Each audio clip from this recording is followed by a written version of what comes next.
오늘 보실 하나님 말씀은 이제 디모데후서 4장 9절에서 22절까지의 말씀입니다. 너무 길기 때문에 이 디모데후서 4장 9절에서 22절은 굉장히 많은 사람들의 이름이 이제 등장하기 때문에 전체 다 읽지는 않고요. 한 구절만 우리 중심 구절만 좀 보도록 하겠습니다. 디모데후서 4장 8절만 디모데후서 4장 8절이 아니라 18절입니다. 18절을만 읽고 그러면 이제 본문을 좀 보도록 하겠습니다. 함께 읽겠습니다. 주께서 나를 모든 악한 일에서 구출하시고 자신의 하늘 왕국에 이르기까지 나를 보존하시리니 그분께 영광이 영원부토록 있기를 원하노라. 아멘. 네, 이렇게 18절 말씀이 이제 기록이 되어 있고 맨 마지막에 가보게 되면 이제 어찌 보면은 그 포토노트라고 볼 수 있는데 거기 이제 에베소 사람들이라고 된 부분이 보이시죠? 그것도 한번 같이 한번 읽어보겠습니다. 에베소 사람들의 교회의 첫 번째 감독으로 임명받은 디모데에게 보내는 둘째 서신을 바울이 네로 앞에 두 번째 불려 나갈 때 로마에서 써서 보내다. 자, 지금 우리가 읽은 이 부분은 성경 말씀입니까? 아닙니까? 네, 이 부분은 성경 말씀이 아닙니다. 이 부분은 킹 제임스 성경을 번역했던 번역자들이 여러 가지 이제 성경의 역사들을 감안해서 성경을 읽기 쉽게 이해하도록 여기 이제 포토노트를 이렇게 달아놓은 거기 때문에 이것과 성경 말씀, 그러니까 하나님께서 섭리로 완전하게 보존해 주신 친히 주신 말씀과 여러분 이제 혼동하지 말기를 원합니다. 그래서 그렇지만 이제 이 말씀 역시 이 내용 역시도 우리가 이제 이 성경을 이해하는데 많은 도움을 주기 때문에 여러분들이 그냥 참고로 그 정도는 좀 알아두셨으면 좋겠습니다.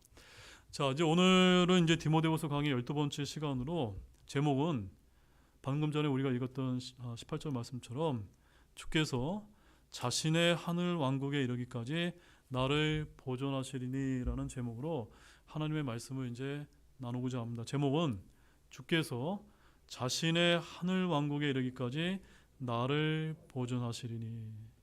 참 감사하지 않습니까? 이거는 사도 바울에만 해당되는 말씀이 아니라 저와 여러분 역시, 그러니까 구원받은 저와 여러분 역시 주님께서 저 셋째 하늘에 있는 하늘 왕국에 이르기까지 저와 여러분을 친히 보존하시겠다고 하는 그런 약속의 말씀이 되는 것입니다. 여러분, 이 감옥에 있었던 사도 바울은 자신이 곧 죽을 것임을 알고 유언과 같은 편지를 썼는데 그것이 지금 우리가 읽고 있는 이 디모데 후서라고 하는 그런 편지 내용입니다. 특히 오늘 본문 말씀은 디모데후서 마지막 단락으로 사도 바울은 믿음 안에서 아들 된 디모데에게 속히 오라는 명령으로 시작을 하고 있으며 사도 바울은 죽기 전에 디모데를 찾았고 불렀던 것입니다. 또한 바울의 삶의 마지막 모습에서 우리가 이 말씀을 읽으면서 굉장히 인상 깊었던 점은 한 가지를 제가 들자면 바울은 매우 위대한 사도였지만 그의 사역의 마지막 외적 모습은 인간적인 모습으로 볼 때 어떤 것 같습니까? 화려해 보입니까? 초라해 보입니까? 매우 초라해 보이지 않습니까? 한편으로는 매우 초라해 보인다는 점입니다. 왜 그렇습니까? 사도 바울과 같이 함께 동역했던 수많은 형제들이 그를 버리고 떠났으며 오직 누가만 함께 하고 있었다라고 오늘 본문에 이제 기록하고 있기 때문입니다. 그러나 그것은 어디까지나 누구의 평가입니까? 제한적인 우리 인간의 눈으로 바라본 평가일 뿐이지 하나님께서 보시기에는 그가 달려갈 길을 잘 끝마쳤다라고 이렇게 이제 평가를 하신다는 점입니다. 저는 이런 노사도의 마지막 사역의 모습을 제가 생각해 보면서 사역자의 한 사람으로서 참으로 많은 위로가 되었습니다. 그래서 정말 거창하게 엄청나게 외적 성장을 이루지는 못한다 할지라도 나에게 맡겨진 이 사역을 신실하게 감당하는 것이 훨씬 더 중요한 것이라는 사실을 오늘 이 말씀을 통해서 이제 우리가 발견할 수 있다는 점입니다. 끝으로 사도 바울은 평생을 주께서 자신과 함께 하셨고 건져내셨으며 자신이 가게 될 저 셋째 하늘인 하늘 왕국, 영어로는 Heavenly Kingdom이라고 신구약 성경 전체에서 딱 한 군데 나오는 이 하늘 왕국에 이르기까지 보존해 주실 것임을 증언하는 말씀이 오늘 말씀의 핵심 구절이라는 사실을 여러분들이 기억하시면서 오늘 말씀을 이제 들어주시길 원하겠습니다. 자, 본문을 좀 보겠습니다. 9절과 10절 말씀을 함께 보시겠습니다. 너는 곧 내게 오도록 힘쓰라. 데마는 현재 이 세상을 사랑하여 나를 버리고 데살로니가로 떠났고 그레스게는 갈라디아로 디도는 달마디아로 갔으며. 네, 지금 이제 디모데후서로 이제 끝맺는 부분이기 때문에 많은 사람의 이름이 언급되고 있고 많은 지명이 이제 맺은말 형식으로 이제 기록되어 있기 때문에 오늘 말씀은 9절에서 22절까지 좀 길지만 한 구절 한 구절 좀 이렇게 빠른 속도로 제가 여러분에게 이제 좀 설명을 드리도록 하겠습니다. 자, 이 9절과 10절 말씀에는 옥중에서 죽음을 기다리는 사도 바울이 간절히 디모데를 찾고 있는 말씀으로 시작을 이제 하고 있다는 점이 굉장히 이제 주목할 점입니다. 디모데에게 이 편지를 보내면서 작별 인사를 구하는 것이 아니라 지금 뭐라고 이야기하고 있습니까? 너는 곧 내게 오도록 힘쓰라라고 이렇게 이제 요청하고 있습니다. 바울은 그의 사역 말미에 디모데를 너무나 보고 싶어 했는데 바울 곁에는 지금 동역자들이 다 떠나고 거의 없었기 때문입니다. 모두 각기 자기 길로 이제 떠났다는 점입니다. 데마는 어땠습니까? 현재 이 세상을 너무너무 사랑해서 바울 곁을 떠났고 전에 마가라고 하는 형제는 힘이 들어 떠났지만 데마는 현 세상을 어떻게 해서 떠난 겁니까? 사랑해서 떠났다는 점입니다. 오늘날도 우리 교회 내에 이 세상을 너무너무 사랑해서 떠나는 우리 형제 자매들이 얼마나 많습니까? 여기서 데마가 사랑했던 현 세상은 바로 예수님의 복음을 사랑하여 고난을 받기보다는 자기 자신을 사랑하고 쾌락을 쫓아 살게 하는 이 세상을 뜻하는 것입니다. 이렇게 데마는 바울과 결별하고 데살로니가를 떠났다라고 이렇게 안타까운 사실을 기록하고 있습니다. 골로새서를 쓸 때까지만 해도 사도 바울은 골로새서 4장 14절 말씀에 의하면 사랑받는 의사 누가와 또 데마가 너희에게 인사하니라라는 그런 말씀에서 보는 것처럼 그때까지만 해도 누가 옆에 있었습니까? 데마가 이제 사도 바울 곁에 있었는데 지금은 어떻습니까? 지금은 바울 곁을 완전히 떠나버렸다는 점입니다.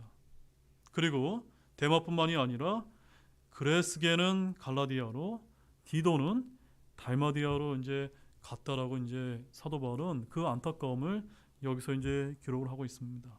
여러분, 아무튼 그들은 옥중에 갇힌 사도 바울과 함께 있을 이유도 없었고 필요도 없었기 때문일 것으로 보입니다. 그렇기 때문에 사도 바울이 사역자로서 느꼈을 외로움은 우리가 상상하는 것보다 훨씬 더 크지 않았겠습니까? 누군가 다시 선교팀을 이루어 바울이 하던 사역을 지속하면 좋겠지만 모두 각자 흩어진 이제 모습이었다는 사실입니다. 지중해 연안을 돌던 바울의 복음 전도 사역 자체는 계승된 것이 아니라 중단되었던 것입니다. 여기까지만 바울의 선교 사역은 우리의 인간적인 눈으로 볼 때는 실패한 것처럼 보입니다. 한번 상상해 보십시오. 오직 천장에 하나의 황기구만 있을 뿐 로마의 음침하고 축축한 토굴 감옥에서 외롭게 지내고 있는 말년의 노사도의 모습을 우리가 연상을 해볼 때 오늘 현대교회가 지향하고 있는 외적으로 성장을 지향하는 사역의 모습과는 너무나 다르지 않습니까? 이런 점을 우리가 이 성경 말씀을 통해서 발견할 필요가 있다는 점입니다. 자, 본문 11절 말씀 보십시오. 누가만 나와 함께 있느니라 마가를 취해 데리고 오라. 그가 사역을 위해 내게 유익하니라. 음침하고 축축한 로마의 토굴 감옥에 수감되어 말년에 쓸쓸하게 보내고 있던 노사도 바울의 곁에는 여전히 남아있었던 한 사람이 있었는데 누구였습니까? 네, 누가만 있었다는 점입니다. 누가는 바로 신약 성경에서 누가복음과 사도행전의 기록자로서 바울의 선교 여행에 동행했던 그런 제자였습니다. 단순히 동행한 정도가 아니라 팔레스타인에서부터 로마까지의 멀고도 험난한 해상 여행의 생명의 위협을 무릅쓰고 바울을 수행했다라고 사도행전 27장에 이제 기록하고 있습니다. 그는 바울과 함께 복음을 전하는 선교사였으며 골로새서 4장 14절에 언급한 대로 사랑받는 의사라는 이런 명칭에서 이제 우리가 알 수 있는 것처럼 바울의 육체적인 연약함인 질병을 곁에서 치유해 주었던 의사로서 동역하는 그런 자였다는 것을 우리가 알 수가 있습니다. 따라서 누가는 감옥에서 죽음과 대면하고 있는 노사도 바울의 건강과 안위를 돌볼 수 있는 실질적인 능력을 지닌 의사로서 주님과 함께하도록 하나님께서 예비해 주셨다라고 우리가 이제 볼 수가 있습니다. 그리고 그는 바울의 제1, 2차 로마 수감 생활 동안 그와 함께 있어 이 서신을 대필하기도 한 비서요 신실한 친구이기도 했습니다. 그리고 누가는 그리스도인, 선교사, 의사, 비서, 친구로서 사도 바울과 언제나 함께한 진실한 주님의 종이었다는 사실을 우리가 기억할 필요가 있습니다. 우리 11절 말씀을 다시 보게 되면 마가를 취해 데리고 오라. 여기는 굉장한 의미가 담겨 있는데 이런 마가가 누굽니까? 마가하면 어떤 이름이 어떤 이제 사건이 떠오르십니까? 원래 바나바와 바울이 이방인 사역을 위해서 전도를 떠났는데 이 마가라고 하는 이 바나바의 조카 때문에 바나바와 바울이 어떻게 했습니까? 크게 격렬하게 이제 다투는 이런 단초를 제공했던 것이 바로 마가가 아닙니까? 그래서 마가는 바나바와 바울이 함께 사역할 때 동행했던 인물인데 밤빌리에서 떠나버렸다는 점입니다. 그래서 바울의 눈밖에 났고 그로 인해서 격렬한 다툼이 일어나 결국 바나바와 바울은 동역자였음에도 불구하고 더 이상은 함께 사역하지 않고 분리될 정도로 원인을 제공했던 문제 성도였다는 점입니다. 그러나 훗날 나중에 사도 바울은 마가에 대해서 어떻게 쓰셨는지 아십니까? 우리 골로새서 4장 10절 말씀을 한번 찾아보시기 바랍니다. 골로새서 4장 10절 말씀.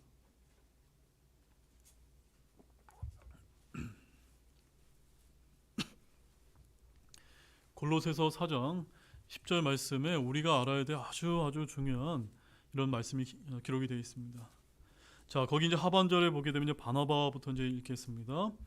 바나바의 누이의 아들 마가와 이 마가에 대하여는 너희가 명령들을 받았으니 그가 너희에게 오거든 그를 받아들이라. 여러분 지금 이 시점이 어느 시점인지 아십니까? 지금 바나바와 바울이 서로 사역을 하다가 이 마가 형제 때문에 다투고 나서 헤어진 상황 이후에 이제 쓰여진 내용이라는 사실입니다. 근데 지금 사도 바울이 뭐라고 얘기합니까? 그가 너희에게 오거든 어떻게 하라고요? 그를 받아들이라. 여기서 이제 어떤 조건이 있습니까? 없습니까? 조건이 없습니다. 이제는 마가가 변화된 마가가 되었다면 다시 왔을 때 그를 그냥 조건 없이 그냥 받아들이기만 하면 된다라고 이렇게 이제 말씀을 하고 있는 것입니다. 자, 우리가 여기서 어떤 교훈을 발견할 수가 있습니까? 오늘 저와 여러분이 한때는 우리와 함께했던 지체였지만 여러 가지 이유로 인해서 떠났다가 변화가 되어서 그 형제 자매들이 우리 교회에 다시 왔을 때 우리는 어떻게 해야 됩니까? 왜 그때 그렇게 하고 떠났어? 라고 이렇게 지적질하면 됩니까? 안 됩니까? 그렇게 하면 안 되고 그 형제가 변화되었고 회개했고 말없이 들어오면 우리는 어떻게 해요?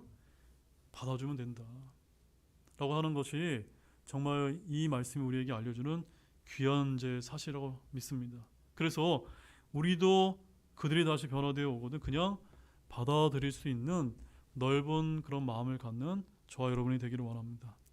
또 바울은 빌레몬서에서도 나의 동료의 꿈 마가라고 이제 빌레몬서 24절에서 소개를 하고 있고 마가는 베드로와 특별한 관계를 맺은 사이로 베드로는 베드로전서 5장 13절 말씀에서 내 아들 마가라고 이렇게 불릴 정도로 굉장히 아주 가까운 사이였습니다.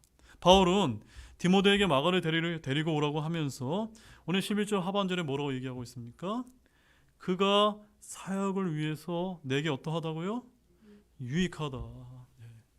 유익하다는 겁니다. 근데 이렇게 유익하다는 것은 이 사도 바울이 받아주려고 하는 마음이 있었기 때문에 그들이 유익하게 될 수 있다는 사실입니다. 따라서 마가는 바울에게 인정받는 유익한 일꾼으로 변화되어 있었다는 사실을 아시기를 원합니다. 아무튼 한때는 서로 반목했던 자들이 복음 안에서 다시 화해하고 한뜻으로 주의 복음을 위해 애쓰는 모습이야말로 정말로 하나님께서 기뻐하시는 그런 모습이라는 사실을 저와 여러분이 기억하기를 원합니다. 자, 본문 12절 말씀 보겠습니다. 두기고는 내가 에베소로 보내었노라. 자, 여러분 두기고가 누군지 아십니까? 사도행전 20장 4절에는 아시아까지 바울과 동행한 이들이 이제 언급이 되어 있는데 그들 가운데 이 두기고라고 하는 사람의 이름이 포함되어 있는 것을 우리가 발견할 수가 있습니다. 이 두기고는 바울의 제1차 로마 감옥 수감 생활 중에 함께한 자로서 에베소서와 골로새서를 전달한 인물로 에베소서 6장 21절과 골로새서 4장 7절 말씀에 기록되어 있는 그런 인물입니다. 이와 같은 언급들로 보건대 두기고는 사랑받는 형제요 복음의 신실한 사역자이며 바울의 동료이자 매우 신실한 그리스도임이 분명하다는 점입니다. 여기서 바울은 두기고를 에베소로 보냈다라고 언급을 하고 있는데 에베소는 디모데가 바울의 후임으로 사역을 하고 있었던 곳입니다. 자, 그렇다면 바울이 두기고를 에베소로 보낸 이유는 무엇이라고 여러분 생각이 되어지십니까? 그 이유는 다른 것이 아니라 바로 로마 감옥에 수감된 자신을 누가 이제 와달라고 이제 부탁을 했습니까? 디모데가 자기에게 이제 방문할 것을 요청을 했고 그가 올 것이 확실했기 때문에 그렇기 때문에 어디가 이제 공백이 생기는 겁니까? 에베소 교회에 이제 공백이 생기기 때문에 그 지역은 누구를 보내는 겁니까? 두기고를 이제 보내서 공백이 생기지 않도록 취해진 조처로 이제 우리가 이제 그렇게 이해할 수 있다는 점입니다. 이러한 정황으로 볼 때 잘 기억하십시오.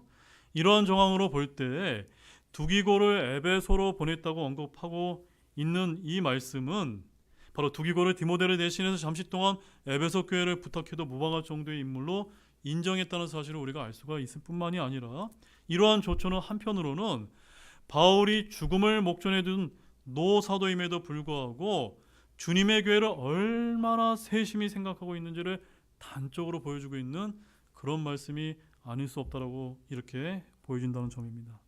자, 본문 13절 말씀 보십시오. 여기는 더 중요한 말씀이 있습니다. 내가 올 때 내가 드로아에서 가보에게 맡겨놓은 겉옷을 가져오고 책들을 가져오되 특별히 양피지들을 가져오라. 자, 이제 사도 바울은 디모데의 방문을 요청하면서 이번에는 감옥에 있는 자기에게 필요한 것들을 가져다 달라는 그런 부탁을 이제 하고 있습니다. 자, 부탁한 물품이 무엇입니까? 겉옷과 양피지들로 된 책들이었습니다. 자, 바울은 디모데가 올 때 드로아에 들려서 본문 이외에 신약 성경에 어디에도 언급되지 않아 우리가 잘 알 수 없지만 신실한 그리스도인으로 추정되는 가보에게 맡겨놓은 겉옷을 가져와 달라고 부탁을 했는데 로마로 오는 길에 드로아로 들렸다가 오게 한 것입니다. 자, 당시 겉옷은 사람들에게 밤의 담요 역할을 했습니다. 옥중에 있던 바울은 밤에 이 옷이 더욱 필요했을 것인데 특히 21절 말씀을 보게 되면 사도 바울이 이제 이렇게 언급을 하고 있습니다. 너는 겨울이 되기 전에 오도록 힘쓰라라고 이렇게 이제 언급이 되어 있는 것으로 볼 때 음침하고 축축한 로마의 토굴 감옥에서 정말 아주 추운 겨울을 나기 위해서는 이러한 겉옷이 반드시 필요했을 것이라는 점입니다. 자, 그 다음에 13절 하반절에 뭐가 기록되어 있습니까? 책들을 가져오되 특별히 양피지들을 가져오라. 자, 이 책들이 어떤 책일까요? 바로 이 책은 바로 구약 성경을 의미하는 것입니다. 이렇게 노사도가 언급한 이러한 양피지들은 무엇이었습니까? 그것들은 구약 성경을 복사한 두루마리들이었다는 점입니다. 자, 여기서도 우리가 주목해야 될 아주 귀중한 사실을 우리가 발견할 수가 있는데 사도 바울의 그 놀라운 모든 사역의 업적에도 불구하고 죽음이 임박한 그 시점에서 여전히 무엇을 사모하고 있습니까? 하나님의 말씀을 공부하기 위해서 하나님의 말씀이 기록된 양피지들을 가져다 달라라고 이렇게 이제 말하고 있다는 점입니다. 여러분 한번 상상해 보십시오. 여러분이 감옥에 갇혔고 이제 곧 얼마 안 있으면 죽음을 이제 목전에 두고 있을 때 여러분 무엇을 가져다 달라고 여러분 요청하시겠습니까? 우리는 하나님의 말씀이 가장 소중하다는 사실을 여러분 이 말씀을 통해서 기억하시기를 원합니다. 자, 본문 14절 15절 말씀입니다. 구리 세공업자 알렉산더가 내게 많은 악을 행하였으니 주께서 그의 행위대로 그에게 갚으시기를 원하노라. 너도 그를 조심하라. 그가 우리의 말들을 크게 대적하였느니라. 자, 성경은 굉장히 실제적인 책입니다. 그래서 성경에는 어떤 사람을 칭찬하는 일도 기록되어 있고 이 말씀에 보면은 어떤 사실이 기록되어 있습니까? 아니, 사도 바울이 위대한 사도가 아닙니까? 근데 그 사도 바울이 어떤 한 형제의 이름을 지목을 해서 그가 내게 크게 대적을 했으니 그를 조심하라고 이렇게 이제 알려주고 있는 것이 아닙니까? 오늘날 우리가 이제 사역의 관점에서 봤을 때 이렇게 하는 목사가 있다면 굉장히 이상하게 비춰질지 모릅니다. 그러나 이것은 지당한 일이라는 것을 우리가 기억할 필요가 있습니다. 구리 세공업자 알렉산더는 이미 앞에서 디모데전서 1장 20절에서 후메네오와 더불어 언급된 그런 인물입니다. 바울은 그들을 사탄에 넘겨주었다고 말할 정도였는데 그는 바울에게 무엇을 행했습니까? 많은 악을 행했다라고 이렇게 말하고 있습니다. 어떻게 악을 행했는지 자세하게 이제 기록이 되어 있지는 않지만 우리는 상상하지 않아도 쉽게 이해할 수 있을 것입니다. 그래서 14절에서 사도 바울이 어떻게 기도하고 있습니까? 주께서 그의 행위대로 그에게 갚으시기를 기도했다는 점입니다. 자, 이 말씀은 뭘 가르쳐주고 있는 겁니까? 사도 바울에게 악을 행했기 때문에 사도 바울이 보복한 것이 아니라 누가 갚아주시기를 기도했던 겁니까? 하나님께서 대갚아 주시기를. 우린 그저 기도만 하면 되는 겁니다. 우리가 갚으려고 하게 되면 실패하게 된다는 점입니다. 그러면서 사도 바울은 디모데에게 너도 그를 조심하라고 이렇게 권면을 하고 있는 것입니다. 양의 탈을 쓴 이리들, 마귀의 사역자들을 우리는 싸워 이겨야 하지만 또한 조심할 필요도 있다는 점입니다. 우리는 이단들을 물리쳐야 하지만 조심해야 됩니다. 디모데가 믿음이 어린 형제가 아닙니다. 그러나 그에게 조심하라고 권면합니다. 조심하라고 한 것에 대해서 조심하지 않으면 위험에 빠질 수가 있기 때문입니다. 특히 여기서 알렉산더는 디모데가 매우 조심해야 될 사람으로 사도 바울이 지목하고 있다는 점이었습니다. 자, 본문 16절 말씀입니다. 내가 처음 답변할 때 아무도 나와 함께 서지 아니하고 모든 사람이 나를 버렸으나 그 책임이 그들에게 돌아가지 아니하기를 내가 하나님께 기도하라. 자, 이 말씀을 읽으면서 저는 참 사도 바울이 참 귀한 분이다라는 생각을 하지 않을 수가 없었습니다. 지금 16절 앞부분에 뭐라고 기록되어 있습니까? 내가 처음 답변할 때라고 이런 말씀이 이제 기록이 되어 있는데 바로 사도 바울이 재판을 받았을 때를 좀 가리키고 있는 말씀입니다. 바울은 오순절날 예루살렘에 왔다가 체포를 당했는데 재판에만 수년이 걸렸습니다. 바울은 시저에게 청혼을 했고 로마로 와서 재판을 받았습니다. 그런데 재판 과정에서 사도 바울을 지지해주고 변호해주는 사람이 있었습니까? 없었습니까? 단 한 명도 없었다라고 여기 기록하고 있지 않습니까? 그래서 아무도 나와 함께 어떻게 했다고요? 서지 아니하고. 바로 이 말은 사도 바울을 위해 변론해주고 그의 편에 선 사람이 단 한 명도 없었음을 알려주는 사실입니다. 모든 사람이 나를 버렸으나 바울의 재판은 바울 홀로 감당을 해야만 했습니다. 바울을 지지해주거나 변호해줄 것 같은 사람들도 그와 함께 서지 아니하고 그를 버렸다는 점입니다. 마치 예수님께서 재판을 받으신 것과 똑같다는 점입니다. 그러나 사도 바울은 자신의 편에 서지 않고 버린 사람들을 결코 비난하지 않고 지금 16절 하반절에 뭐라고 이제 기도하고 있습니까? 그 책임이 그들에게 돌아가지 아니하기를 내가 하나님께 기도합니다. 멋지지 않습니까, 여러분? 이것이 바로 우리 그리스도인이 가져야 될 용서하는 마음, 화해하는 그런 기도라는 사실을 아시기를 바랍니다.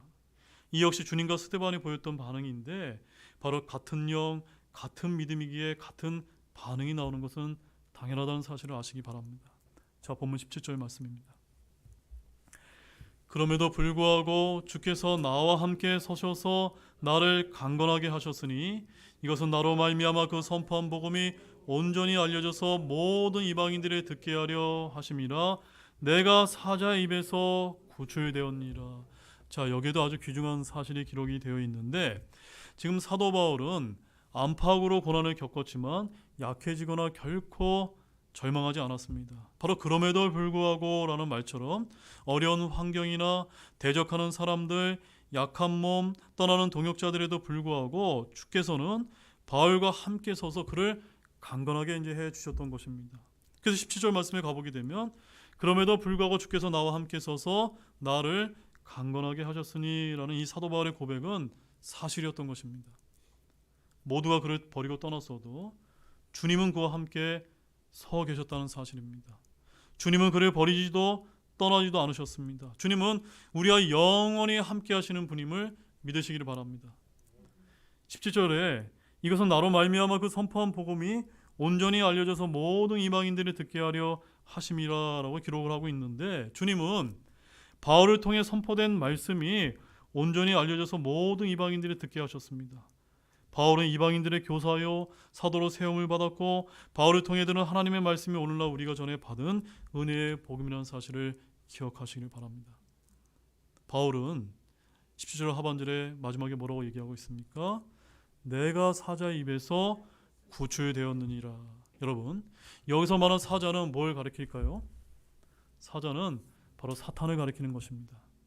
사탄은 베드로전서 5장 8절 말씀에 뭐라고 기록되어 있습니까? 울부짖는 사자라고 이렇게 말하고 있지 않습니까? 바울은 자신을 삼키려 드는 사탄을 대적했고 그의 입에서 구출되었던 것입니다. 때로 성도들 중에는 요한일서 5장 18절 말씀에 가보게 되면, 귀로만 들으십시오, 이런 말씀이 기록되어 있습니다. 오히려 하나님에게서 난 자는 자신을 지킴으로 저 사악한 자가 그를 건드리지 못하느니라고 하는 이 말씀 한 가지만 가지고 사탄이 우리 성도들을 건드릴 수 없다라고 하는 그런 억지 주장을 하는 경우를 우리가 많이 이제 들을 수가 있습니다. 그러나 잘 기억하십시오. 사탄은 그리스도인들을 넘어뜨릴 수도 있고 올무에 걸리게 할 수도 있고 죄를 짓게 해서 자신의 종으로 부릴 수도 있다는 점입니다. 성도들이 마귀에 들릴 수 있는가요? 이 질문 때문에 어떤 이들에게 매우 어려운 것처럼 보이는데, 하지만 사탄이 입을 벌려 삼키려 드는 자는 불신자들이 아니라 구원받은 신자들이란 사실입니다. 아나니와 사피라는 어땠습니까? 초대교회 멤버로서 주를 믿고 침례를 받았던 신자였습니다. 그런 그들에게 사탄이 충만하지 않았습니까? 베드로 역시도 주님께 마가복음 8장 33절에 가보게 되면 사탄아 내 뒤로 물러가라고 하는 주님의 책망을 들은 바가 있지 않습니까? 바로 사탄은 성도들을 고소할 뿐만이 아니라 삼키려 한다는 사실을 잊지 마시기를 바랍니다. 그렇기 때문에 사도 바울은 그런 사탄의 입에서 구출을 받았다라고 이렇게 고백을 하고 있는 것입니다. 자, 본문 18절 말씀 보십시오. 주께서 나를 모든 악한 일에서 구출하시고 자신의 하늘 왕국에 이르기까지 나를 보존하시리니 그분께 영광이 영원토록 있기를 원하노라. 아멘. 자, 누구나 구원을 받는 순간 저와 여러분은 이미 하나님의 정죄와 저주로부터 건져냄을 받았습니다. 아멘이십니까? 지옥과 둘째 사망의 해에서 이미 저와 여러분이 구원을 받았습니다. 그렇다면 우리 구원받은 성도는 현재적으로도 구원받아야 할 것이 이제 또 남아 있는데, 그것이 무엇일까요? 그것은 다른 것이 아니라 모든 악한 일에서의 구원도 있다는 사실입니다. 뭐가 있다고요? 모든 악한 일에서의 구원도 필요하다는 사실입니다. 이 말은 뭘 뜻하는 것이냐면, 우리는 죄의 권능과 유혹으로부터도 구원을 날마다 십자가와 함께 죽음으로 말미암아 구원을 받아야 된다는 사실입니다. 우리는 갖가지 다양한 시험들로부터 건져냄을 받아야 합니다. 이것은 과거나 미래의 일이 아니라 현재 육신 가운데 사는 우리의 삶으로부터의 구원이라는 사실입니다. 이렇게 주께서 나를 모든 악한 일에서 건져내시고라는 이 말씀은 우리 성도들의 일상 삶에 관한 것입니다. 죄로 구원을 받았다는 성도들이 여전히 사자의 입에서 구출받지 못하거나 모든 악한 일에서 건져냄을 받지 못한 채 죄 가운데 사는 안타까운 이들이 참으로 많지 않습니까?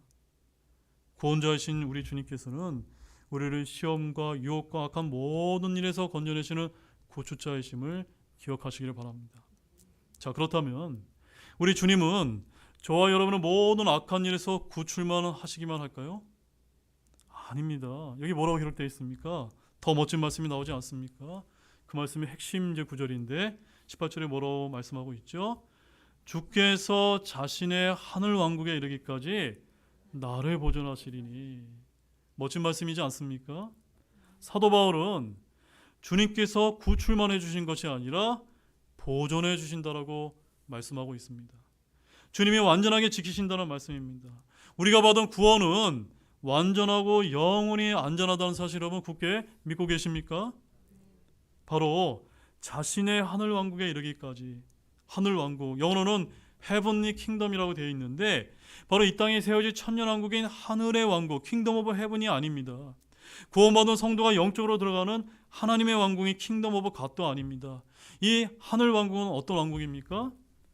바로 저 셋째 하늘에 있는 그 왕국을 뜻하는 그 왕국입니다. 그래서 제가 전에도 이제 오후 설교 말씀을 통해서 알려드렸던 것처럼 구원받아 우리 성도들은 세 가지 종류의 왕국들, 하나님의 왕국, 하늘의 왕국, 하늘 왕국을 잘 구분할 필요가 있다는 점입니다.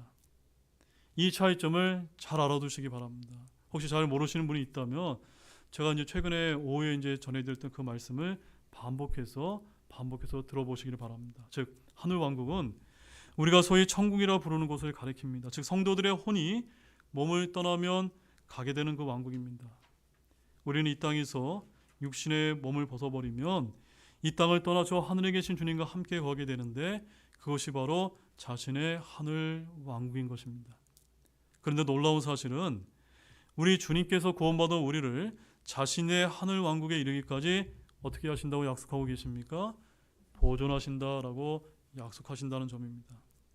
수많은 성도들이 이 땅에서 다양한 방법으로 고난을 받다 죽었지만 우리 주님께서는 그들의 혼을 지키시고 보존해 주셨다는 사실입니다.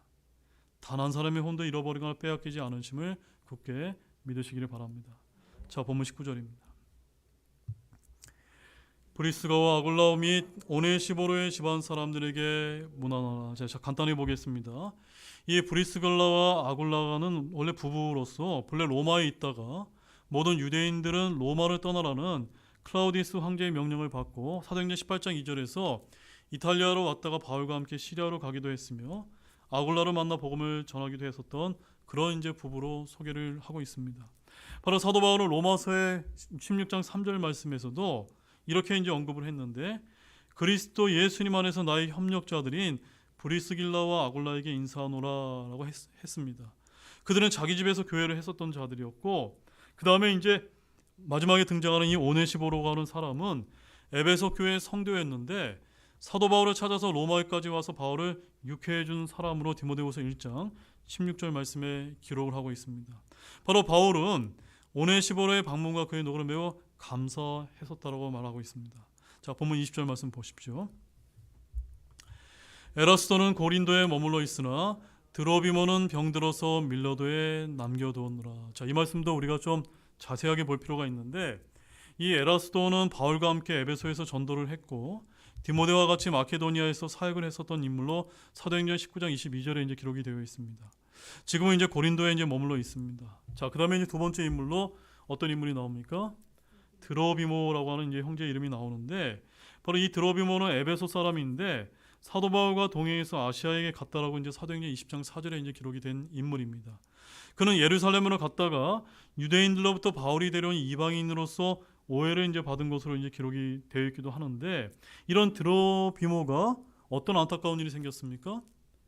병이 들어서 밀레도에 남았다라는 그런 말씀이 기록되어 있습니다. 자, 이 부분을 우리가 잘 봐야 됩니다.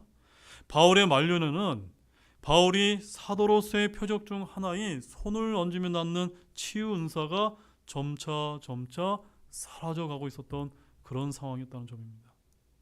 바울의 사역 후반에는 자신의 동역자들이 병으로 고통을 당했지만 안수를 통한 치유가 있었습니까? 없었습니까? 없었다는 점입니다. 잘 들으시기 바랍니다. 과도기적인 바로 성경이 기록되고 또 표적으로서의 이제 복음 전파가 필요했던 이런 복음 전파와 신약 성경 기록 등의 완성을 위해서 방언과 통역과 치유와 예언 등이 모두 일시적이면서도 과도기적으로 주어진 표적으로서의 은사들이었다는 사실을 우리가 알 필요가 있습니다. 성경이 기록되고 지역 교회들이 든든히 세워질 무렵 사도들은 하나둘 세상을 떠나게 되었고 사도들에게 주어진 표적적인 은사들 역시 함께 사라져 버렸다는 사실입니다. 사도들은 사도직을 후대에 승계해 주지도 않았고 따로 사도를 세우지도 않았습니다. 베드로의 제자 마가, 요한의 제자 폴리카, 바울의 제자인 디모데는 사도권과 사도직을 결코 계승하지 않았습니다. 그러므로 오늘날 사도의 표적을 행한다는 신사도 운동을 주장하거나 사도라고 자처하는 사람들은 사도가 아니라 어떤 사람들입니까? 거짓말장이다라고 저는 그렇게 믿고 있습니다. 자, 본문 21절 말씀 보십시오. 거의 다 끝났습니다. 너는 겨울이 되기 전에 오도록 힘쓰라. 유블로와 부덴과 리노와 글라우디디와 모든 형제들이 내게 인사하느니라. 자, 바울은 디모데에게 속히 올 것을 명하면서 겨울이 되기 전에 오도록 힘쓰라라고 이렇게 말하고 있습니다. 겨울을 감옥에서 지내려면 겉옷과 부탁한 책들이 필요합니다. 옷은 몸을 따뜻하게 하지만 성경은 무엇을 따뜻하게 할까요? 우리의 마음과 영을 따뜻하게 해준다는 사실입니다. 유블로와 부덴과 리노와 글라우디아와 모든 형제들은 이 편지를 쓴 바울을 통해 디모데에게 인사를 하고 있습니다. 이들 중에 혹시 여러분이 아는 이름이 있습니까? 성경에 자신의 이름이 기록된 이들은 어느 역사책에 기록된 영웅들의 이름보다 더 귀하고 아름답다는 사실입니다. 글라우디아는 당시 흔한 여자 이름으로 안전뱅이라고 이렇게 알려지기도 합니다. 자, 22절 말씀입니다. 마지막 말씀입니다. 주 예수 그리스도께서 내 영과 함께 하시기를 원하노라. 은혜가 너희와 함께 있기를 원하노라. 아멘. 자, 마지막 인사말입니다. 주 예수 그리스도께서 내 영과 함께 하시기를 은혜가 너희와 함께 있기를 원하는 바울의 인사는 이 책을 읽는 우리 모두에게 임할 줄로 아시기를 바랍니다. 자, 이제 결론을 맺겠습니다. 사랑하는 여러분, 오늘로서 이 디모데후서 강의를 이제 마치게 되었습니다. 바울은 부탁과 경계의 말을 하면서 주 예수 그리스도께서 우리의 영과 함께 하시기를 원한다라고 이렇게 말을 맺고 있습니다. 또한 주께서 자신을 보존하셔서 셋째 하늘에 있는 하늘 왕국에 이르게 하시기를 확신하였다라고 고백을 하고 있는데, 자, 그러면 여러분은 어떻습니까? 주님께서 여러분을 하늘 왕국에 이르도록 보존하실 것을 굳게 믿고 확신하고 계십니까? 그럼 모두가 되시기를 주님의 이름으로 축원합니다. 기도가 마치겠습니다.